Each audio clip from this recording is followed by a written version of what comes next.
Okay so अब continue करते हैं ऑपरेशन प्रोटेक्टिव एज।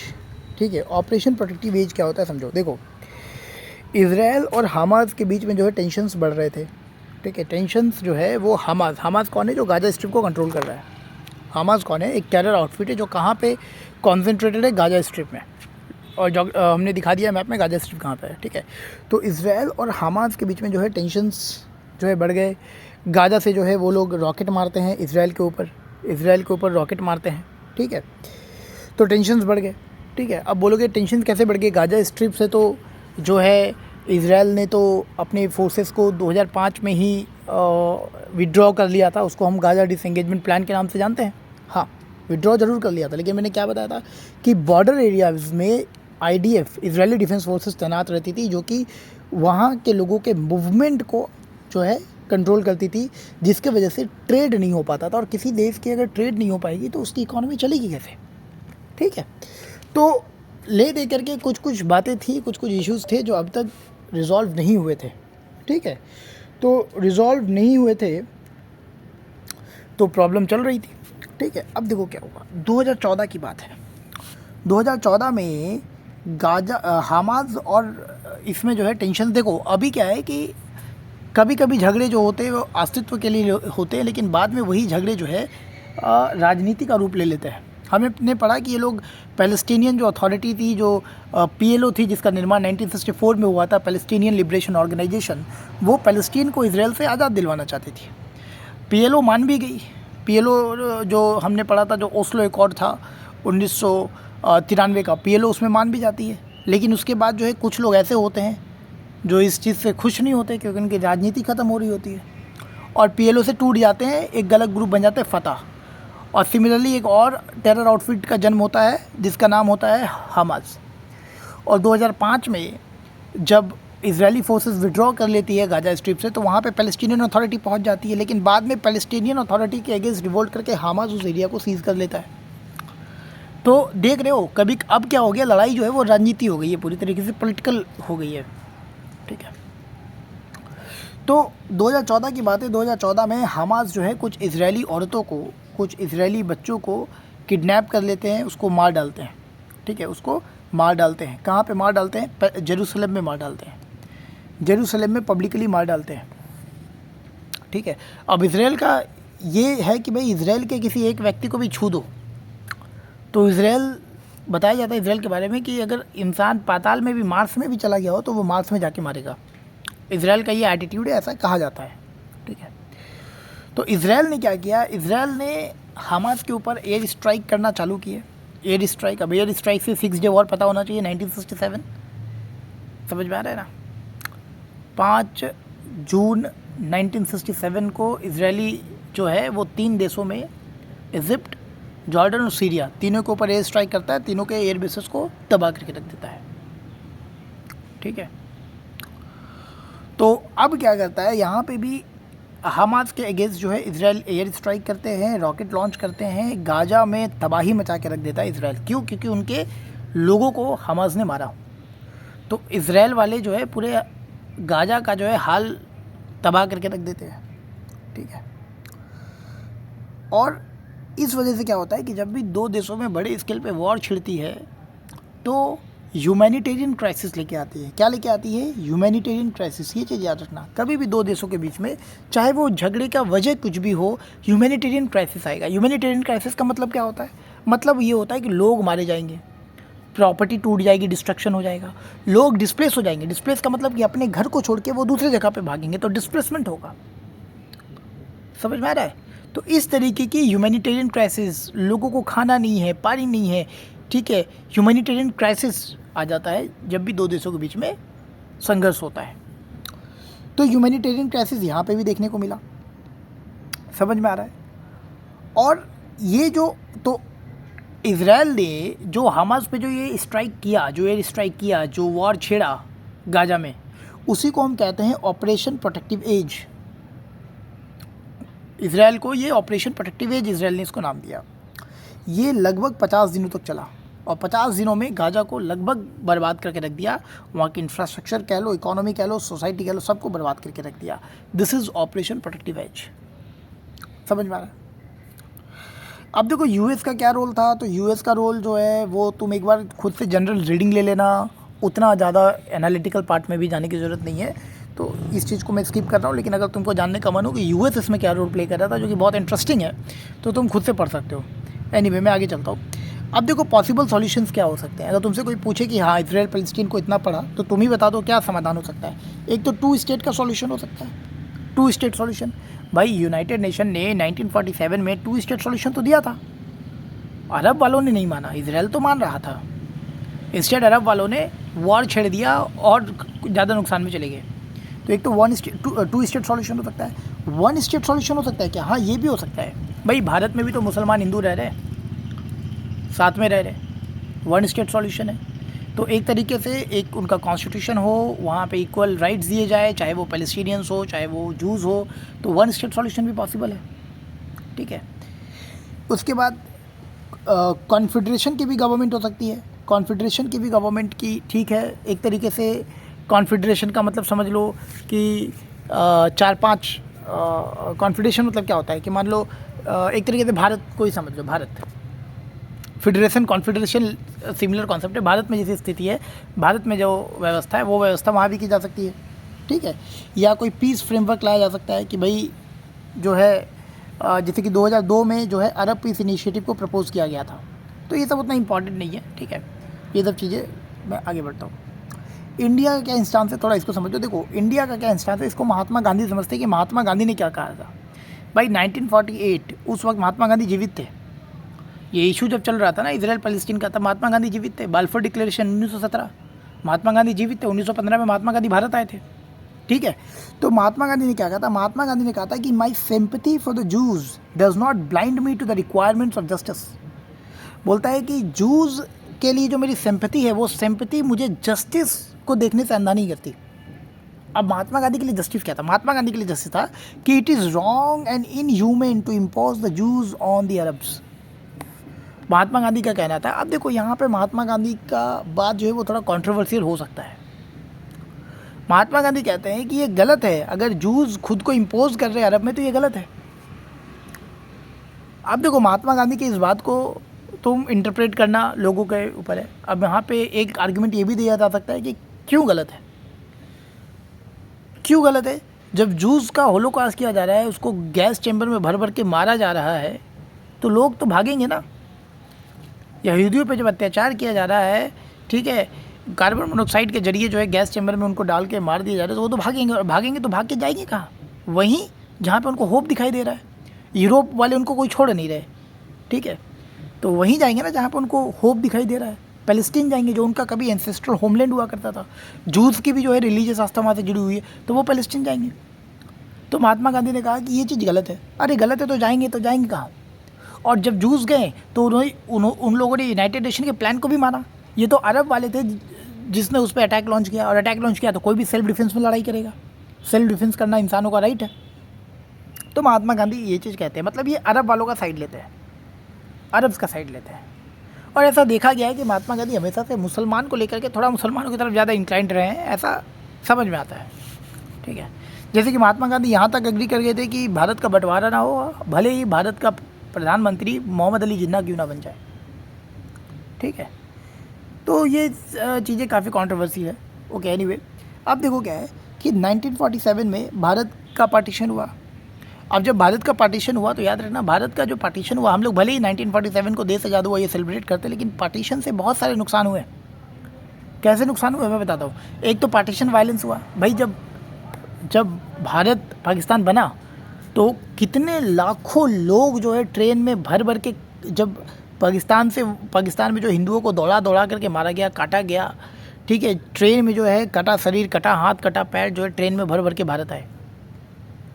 तो ये जो पार्टीशन वायलेंस हुआ, लोग डिस्प्लेस्ड हो गए। ठीक है, तो पार्टीशन वायलेंस बड़े स्केल पे हुआ। ह्यूमैनिटेरियन क्राइसिस हो गया। पाकिस्तान बनने से आज कश्मीर इशू सॉल्व नहीं हो रहा है। ठीक है, पाकिस्तान बनने से कितने चैलेंजेस हुए, समझ में आ रहा है। तो भारत ने पार्टीशन के कॉन्सिक्वेंसेस को देखा था, इसीलिए भारत का एक स्टांस था कि अगर पैलेस्टीन के भी 2 टुकड़े कर दिए जाए तो हो सकता है भारत जैसी स्थिति वहाँ भी पैदा हो जाए, इसीलिए भारत इसके विरोध में था। यूनाइटेड नेशन ने जो 1947 में प्लान प्रपोज किया था ना कि फ़लस्तीन का बंटवारा किया जाए, याद रहे भारत उसके विरोध में खड़ा था कि नहीं, फ़लस्तीन का बंटवारा क्यों होना चाहिए। समझ में आ रहा है। उसके बाद दूसरी बात ये हो गई कि इंडिया एक ओनली नॉन अरब कंट्री था, ठीक है, और नॉन मुस्लिम कंट्री था जिसने यूनाइटेड नेशन के 1947 प्रपोजल के अगेंस्ट वोट किया था। तो इंडिया एकमात्र नॉन अरब कंट्री था, नॉन मुस्लिम कंट्री था। समझ में आ रहा है। आगे जाते हैं। 1974 में इंडिया पहला नॉन अरब कंट्री बना जिसने कि पैलेस्टीन लिबरेशन ऑर्गेनाइजेशन को रिकॉग्नाइज़ किया। पैलेस्टीन लिबरेशन ऑर्गेनाइजेशन 1964 में बना था, और 10 साल के बाद 1974 भारत एकमात्र ऐसा कंट्री बना जिसने कि पैलेस्टीन लिबरेशन ऑर्गेनाइजेशन को जो है एक तरीके से रिकॉग्निशन दिया। ठीक है, अब सवाल होगा कि भारत को इतना क्या था पैलेस्टीन से लगाओ कि जूस के तरफ एकदम जो है आग बंद कर लिए थे जूस के तरफ, तो उसको भी समझेंगे। ठीक है, इंडिया पहला कंट्री था जिसने कि पैलेस्टीन को 1988 में रिकॉग्निशन दिया। ठीक है, समझ पा रहे हो। ठीक है, ये सब समझ जाओ। ठीक है, अब जब पैलेस्टीन अथॉरिटी, ठीक है, was created as a result of Oslo peace accord, जब ओस्लो अकॉर्ड हुआ था 1993 में, उसके बाद जो है पैलेस्टीन अथॉरिटी को जो है बनाया गया था। तो इंडिया ने पैलेस्टीनियन अथॉरिटी, समझो, इंडिया ने पैलेस्टीनियन अथॉरिटी के लिए जो है गाजा में अपना एक ऑफिस भी खोला था, जो कि बाद में राम अल्लाह शिफ्ट कर दिया गया 2003 में। समझना, मतलब एम्बेसी खोला था पैलेस्टीनियन अथॉरिटी के लिए। हर देश दूसरे देश में एक एम्बेसी खोलता है, भारत ने भी एम्बेसी खोला गाजा में, बाद में राम अल्लाह शिफ्ट कर दिया, क्योंकि गाजा तो अब हमास के भीतर है, तो उसको राम अल्लाह शिफ्ट कर दिया। समझ में आ रहा है। उसके बाद हमने बताया कि जो सेकेंड इंतिफादा हो रहा था, सेकेंड इंतिफादा होने पे हमने ये बताया कि इज़राइल ने जो वेस्ट बैंक जो था उसके में जो है वॉल बनाना चालू कर दिया। ठीक है, तो भारत भी इसके अगेंस्ट में था कि वॉल क्यों बना रहा है। ठीक है, इज़राइल वॉल क्यों बना रहा है, तो भारत भी इसके अगेंस्ट में था, याद रखना। ठीक है, भारत ने पैलेस्टीन को यूनेस्को का फुल मेंबर एक्सेप्ट करने के लिए भी वोटिंग किया था 2011 में कि पैलेस्टीन को, मतलब भारत इसको कहते हैं भारत की प्रो पैलेस्टीन पॉलिसी, मतलब हर चीज़ पैलेस्टीन के लिए। समझ में आ रहा है। यहाँ तक कि यूनाइटेड नेशन में भी जगह देने की मांग की गई। ठीक है, और तुम्हारा जाके 2014 में इंडिया ने United nation human rights council UNHRC ने एक रिजोल्यूशन दिया कि हमें देखना है कि इज़राइल जो है, इज़राइल ने जो तुम्हारे जा कर के जो भी ऑफेंसिव्स किए हैं, जो भी पैलेस्टीनियन के अगेंस्ट जो भी इसने बम फोड़ा है, उसको हमको जांच करना है। भारत इसके इसमें था। मतलब ले दे के अगर तुमको ये समझना है, इसका अगर मैं समराइज़ करूँ, ले दे के समराइज़ करूँ, तो भारत जो है उसकी पॉलिसी थी प्रो पैलेस्टीन पॉलिसी। मतलब भारत जो है वो पैलेस्टीन के फेवर में वोटिंग अपनी डाल रहा था इंटरनेशनल कम्युनिटी में। लेकिन ऐसा क्यों था कि भारत जो है प्रो पैलेस्टीन, इतने स्ट्रांग प्रो पैलेस्टीन पॉलिसी को लेके चल रहा था। कारण समझो। सबसे पहले तो ये था कि इंडिया जो है वो नॉन अलाइन मूवमेंट में पार्टिसिपेट करा। देखो ध्यान समझना, यहाँ पे तुम अपना एक अनरीजनेबल ओपिनियन मत बना लेना कि भारत गलत कर रहा था, नहीं। This is all about diplomacy. Bharat जो है वो नॉन अलाइन मूवमेंट का एक बहुत ही महत्वपूर्ण देश था। ठीक है, नॉन अलाइन मूवमेंट का। और नॉन अलाइन मूवमेंट में जितने भी देश थे वो लगभग सारे देश पैलेस्टीन को सपोर्ट कर रहे थे। तो भारत कैसे इसके विरुद्ध में जा सकता था? क्योंकि उस वक्त इज़राइल ये जो कर रहा था, अंतर्राष्ट्रीय कम्युनिटी में इज़राइल के इस बात को अंतर्राष्ट्रीय कम्युनिटी भी इनकार कर रही थी, नहीं मान रही थी। ठीक है, इससे रिलेशन लिया जा सकता है कि इज़राइल के अगेंस्ट पूरा दुनिया आ गया, पूरा विश्व आ गया, लेकिन इज़राइल फिर भी हार नहीं माना और अपना झंडा गाड़ दिया, और आज तक झंडा गाड़े हुए है। इज़राइल एक ऐसा जगह पे है जहाँ पे उसके सारे पड़ोसी उसके दुश्मन हैं। आए दिन रॉकेट छूटता है, लेकिन इज़राइल अपना अस्तित्व बनाए रखा हुआ है। तो against all odd circumstances Israel अपने वजूद को पाया। ठीक है, तो चूँकि इंडिया नाम का एक इम्पॉर्टेंट मेंबर था और नाम के सारे कंट्रीज़ लगभग पैलेस्टीन को सपोर्ट कर रहे थे, तो भारत भी मजबूर था, एक कारण। दूसरा कारण, भारत में अच्छा खासा मुस्लिम पॉपुलेशन है, और मुस्लिम पॉपुलेशन की जो सिंपैथी है वो किससे जाएगी? जाहिर सी बात है, मुस्लिम जो सिंपैथी है वो तो भाई अरब देशों के साथ ही जाएगी। तो अगर भारत इज़राइल का सपोर्ट करता तो भारत के मुस्लिम जो है वो भारत से नाराज़ हो जाते, भारत सरकार से। कि ये क्या चल रहा है। ठीक है, 2 बातें हो गई। तीसरी बात है भारत को बहुत ज़रूरी था मिडिल ईस्ट में अपने रिलेशंस बनाए रखने।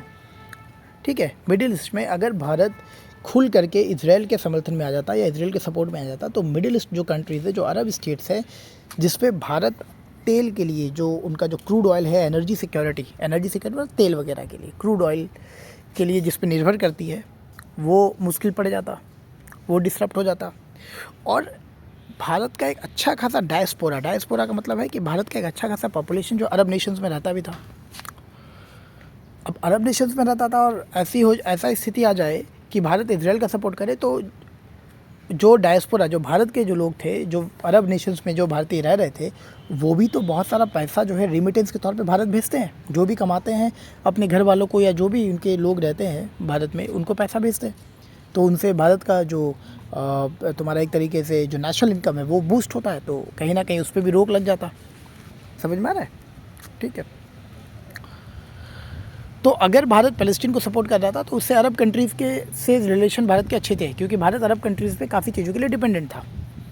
ठीक है, और उसके बाद भारत ने भी ब्रिटिश के कॉलोनियलिज्म को जो है झेला था। तो एक तरीके से चूँकि इजराइल भी ज़बरदस्ती जो है वॉर के माध्यम से जो है एक तरीके से खुद को उसमें इम्पोज कर रहा था फ़लस्तीन में, तो कहीं ना कहीं भारत भी देख रहा था कि इजराइल जो है एक कॉलोनी ही बना रहा है फ़लस्तीन में। तो ये भी कारण थे। ठीक है, उसके बाद जो है भारत जो है वो डिप्लोमेटिकली और इकोनॉमिकली फ़लस्तीनियन अथॉरिटी जो इंडिया है, वो फ़लस्तीनियन अथॉरिटी से डिप्लोमेटिकली और इकोनॉमिकली इंगेज थी। काफ़ी सारे डेवलपमेंटल प्रोजेक्ट्स चल रहे थे। तो भाई अगर भारत के डेवलपमेंटल प्रोजेक्ट्स चल रहे हैं, तो उस देश से रिलेशन कैसे ख़राब किया जा सकते हैं? ठीक है, अगर तुम कहीं पैसा लगाओ, तो फिर उस व्यक्ति से, जिस व्यक्ति पे तुमने इन्वेस्ट किया है, या उस जगह पे, जिस जगह पे तुमने इन्वेस्ट किया, उस जगह को हम कैसे छोड़ सकते हैं, या उस व्यक्ति से कैसे रिश्ते ख़राब कर सकते हैं? ठीक है, ये सारी चीज़ें तो समझ में आ गया कि भारत की ये प्रो फ़लस्तीनियन इंस्टांस के पीछे क्या वजह क्या था। ठीक है, अब समझते हैं कि भारत और इजराइल के रिलेशंस, यहाँ से कुछ इंपॉर्टेंट फैक्ट्स मिलने वाले हैं, उस चीज़ को याद रखना। देखो, भारत ने इजराइल को रिकॉग्नाइज़ 1950 में किया। भारत ने इजराइल को रिकॉग्नाइज़ 1950 में किया। हालांकि जो डिप्लोमेटिक टाइज थे, मतलब एम्बेसीज वगैरह खुलना, ये 1992 में हुआ। अब यहाँ से फैक्ट्स निकालो। इंडिया जो है उसने इजराइल को कब रिकॉग्नाइज़ किया? 1950 में, लेकिन फुल डिप्लोमेटिक टाइज बने 1992 में, मतलब कि एम्बेसीज वगैरह बनना।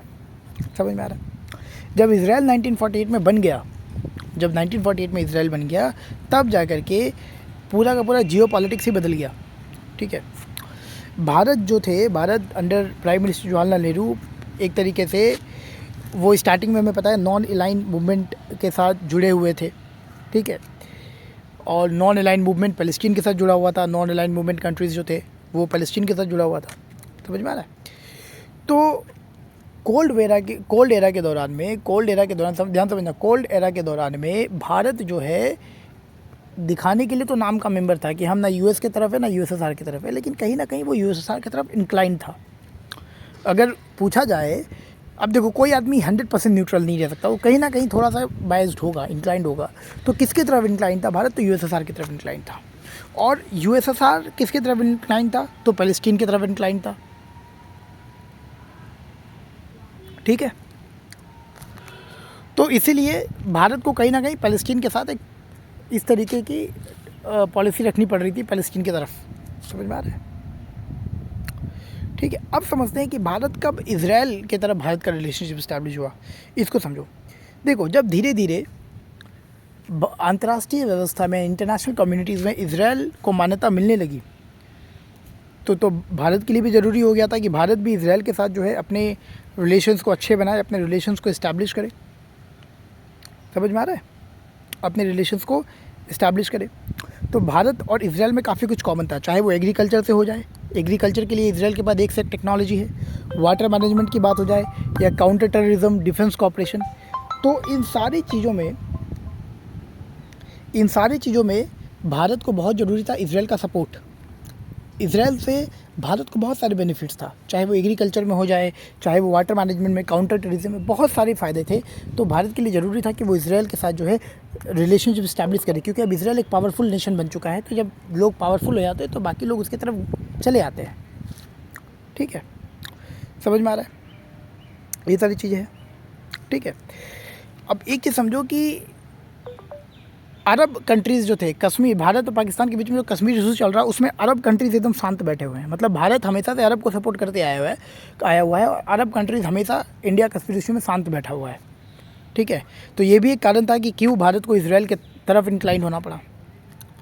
समझ में आ रहा है ये चीज़? ठीक है, समझ में आ रहा है। उसके बाद जब इंडिया पाकिस्तान वॉर हुआ, याद रखना, इंडिया पाकिस्तान जब वॉर हुआ तो इसराइल ने भारत को पूरा सपोर्ट किया। उस वक्त इसराइल और भारत का पूरा डिप्लोमेटिक रिलेशनशिप बैठा भी नहीं था, फिर भी इंडिया पाकिस्तान वॉर में इसराइल ने खूब भारत का समर्थन किया। ठीक है, यहाँ तक कि कारगिल युद्ध में जब कोई देश भारत का समर्थन नहीं कर रहा था, इसराइल ने भारत का समर्थन किया, अपनी टेक्नोलॉजी प्रोवाइड करी, जिसकी वजह से भारतीय जवानों के लिए कारगिल युद्ध को जितना आसान हो पाया। तो इसराइल ने कई बार यूनिलैटरल जो है, मतलब भारत इसराइल के अगेंस्ट इतना वोटिंग किया, लेकिन फिर भी इसराइल जो है भारत की तरफ एक अच्छा जेस्चर दिखाते आया है।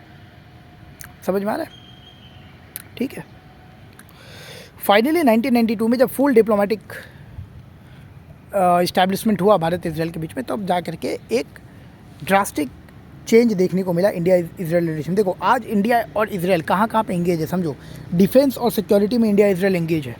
ठीक है, बहुत सारे ऐसे डिफेंस और सिक्योरिटी कॉपरेशन में भारत और इसराइल साथ में मिलकर काम कर रहे हैं। काउंटर टेररिज्म इंटेलिजेंस शेयरिंग में भारत और इसराइल आज के टाइम पे साथ में मिलकर काम कर रहे हैं। चाहे वो एग्रीकल्चर वाटर मैनेजमेंट हो, भारत इसराइल साथ में मिलकर काम कर रहे हैं। ठीक है, टेक्नोलॉजी इनोवेशन हो, भारत इसराइल साथ में मिलकर काम कर रहे हैं। ट्रेड इकोनॉमिक रिलेशंस हो, भारत इसराइल साथ में मिलकर काम कर रहे हैं। ठीक है, चाहे वो cultural academic exchange, diaspora connections, political engagement, इन सभी चीज़ों में भारत इसराइल आज साथ मिलकर काम कर रहे हैं। याद रहे कि कारगिल वॉर के समय जब भारत पाकिस्तान में 1999 में कारगिल वॉर चल रहा था, इसराइल ने बहुत ही क्रिटिकल, बहुत ही इमरजेंसी सपोर्ट भारत को दिया था, जैसे कि अनमैन्ड एरियल व्हीकल्स दिए थे। ठीक है, इसको हीरोन ड्रोन्स भी कहा जाता है। याद है ना, हीरोन ड्रोन्स पूछा जा सकता है। हीरोन ड्रोन्स कब इस्तेमाल हुआ था? भारत इंडिया कारगिल युद्ध में इस्तेमाल हुआ था और ये इसराइल ने सप्लाई किया था। समझ में आ रहा है ये सारी चीज़ें? ठीक है, उसके बाद जब एक ऑपरेशन पराक्रम भारत के पार्लियामेंट में जब अटैक हुआ तो इंडिया जो है एक ऑपरेशन लॉन्च किया, ऑपरेशन पराक्रम। इसमें भी इसराइल ने जो है कई सारे हार्डवेयर्स, जो भी ज़रूरी चीज़ें होती है, वो इंडिया को प्रोवाइड करवाया। तो एक तरीके से इसराइल जो है वो हमेशा से भारत को एक अच्छा जेस्चर देते आया है। इवन भारत जो है वो इसराइल के अगेंस्ट खड़ा था। ठीक है, अब समझो कि भारत अगर इसराइल के साथ खड़ा होता है तो भारत को क्या क्या चीज़ें ध्यान में रखनी होगी। पहला ये कि आज भी भारत अरब नेशन पे अपनी एनर्जी सिक्योरिटी के लिए डिपेंड करता है। एनर्जी सिक्योरिटी मतलब ऑयल के लिए, क्रूड ऑयल के लिए आज भी अरब नेशंस पे डिपेंड करता है, अरब नेशन से इंपोर्ट करता है। पहला चीज़ तो ये ध्यान रखना है। ज़्यादा इसराइल करेगा तो अरब नेशंस वाले बोलेंगे जहाँ हम तुमको तेल ही नहीं देंगे, तेल नहीं देंगे तो बड़ा दिक्कत हो जाएगा। समझ में आ रहा है? ठीक है, और भारत को ये भी समझना होगा कि सऊदी अरब आज तक इसराइल को देश नहीं समझता। ठीक है, और ईरान भी आज तक जो है देश नहीं समझता इसराइल को। ठीक है, तो अगर भारत खुल के इसराइल के साथ आता है तो कहीं ना कहीं भारत सऊदी अरब और भारत ईरान के रिश्ते में दरार पड़ सकती है। तो ये कई सारी चीज़ें देख करके देखो, इसको जियो पॉलिटिक्स कहते हैं। अगर भारत किसी को सपोर्ट कर रहा है तो ऐसा नहीं है कि वो ह्यूमन कॉज हो सकता है कि ये डिप्लोमेटिक कॉज हो सकता है, कि जब तक भारत का बेनिफिट है तब तक भारत उसको सपोर्ट कर रहा है, भले ही वो चीज़ इनजस्टिस क्यों ना हो। जैसे मुझे पर्सनली लगता है कि भारत ने जो है फ़लस्तीन के फेवर में इतना सारा वोटिंग किया, वो कहीं ना कहीं गलत था। ठीक है, क्योंकि जूस जो है वो शांतिपूर्ण तरीके से खुद को इस्टेब्लिश कर रहे थे। ठीक है, प्रॉपरली यूनाइटेड नेशन में जो प्लान हुआ 1947 में, उन्होंने उसको माना। ये अरब वालों ने उस पर युद्ध किया। तो जब किसी पे युद्ध करेगा तो कोई भी इंसान सेल्फ डिफेंस में लड़ाई जरूर करेगा। ठीक है, उसके बाद 2005 में इसराइल ने भी यूनिलेटरली गाजा से अपने फोर्सेस को विड्रॉ कर लिए। समझ में आ रहा है? तो ये सारी चीज़ें हैं। यहाँ पे एक तरीके से ये चैप्टर ख़त्म होता है, क्लोज़ करते हैं इसको।